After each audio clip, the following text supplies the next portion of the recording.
ఈరోజు మనం గోంగూర రొయ్యలు వండుకుందామండి. చూసారా, గోంగూరని ఇలా శుభ్రం చేసుకోవాలి. తోటలోంచి కోసి తెచ్చుకున్న గోంగూర అండి. రొయ్యల్ని ఇలా శుభ్రం చేసుకోవాలండి.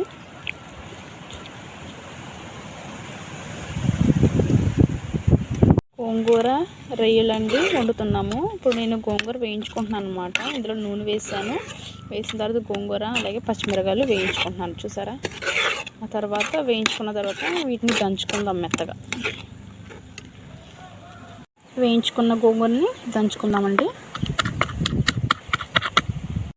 ఇప్పుడు మనం రొయ్యలు వేయించుకుందామండి. నూనె వేసుకుని రొయ్యలు అలాగే పసుపు వేసానండి. ఇందులో బాగా వేయించుకుందాం. రొయ్యలు బాగా వేయిన తర్వాత ఇందులో ఉల్లిపాయలు వేసుకున్నామండి. వీటిని కూడా బాగా వేయించుకోవాలి.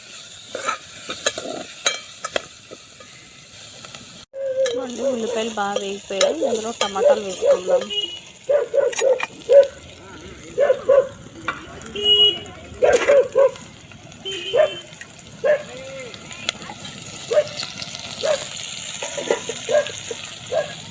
అలాగే కొద్దిగా కరివేపాకు వేగిపోయిన తర్వాత కొద్దిగా కారం వేసుకుందామండి.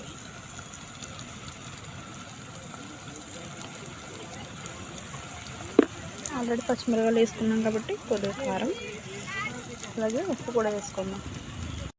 కల్లుప్పు అండి వేసేసుకుందాం.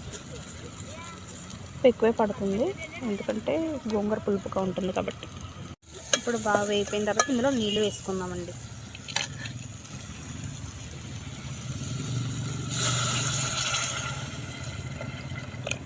సరే, నీళ్ళు బాగా మరిగిన తర్వాత గోంగూర వేసుకోవాలండి.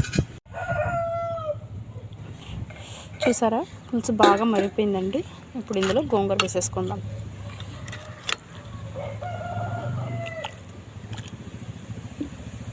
ఇప్పుడు గోంగూర మొత్తం బాగా ఉడికిన తర్వాత తింపేసుకుంటే గోంగూర రొయ్యల కర్రీ అయితే రెడీ అయిపోద్దండి.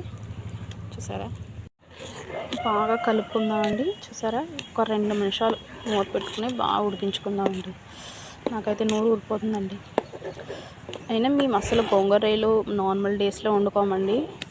ఒక వారం రోజులు అలా తుఫాన్ అని వర్షం పడుతూనే ఉంటుంది కదా, అటువంటప్పుడే గుర్తొస్తాయి అన్నమాట ఇటువంటి కర్రీలు. మీరు ఎప్పుడు వండుకుంటారో కామెంట్ చేయండి. మూత పెట్టుకుందాం. ఇదిగోనండి, ఉడికిన తర్వాత ఇలా తయారైంది.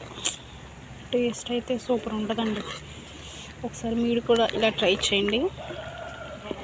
సబ్స్క్రైబ్ చేయండి, లైక్ చేయండి, షేర్ చేయండి. Bye bye.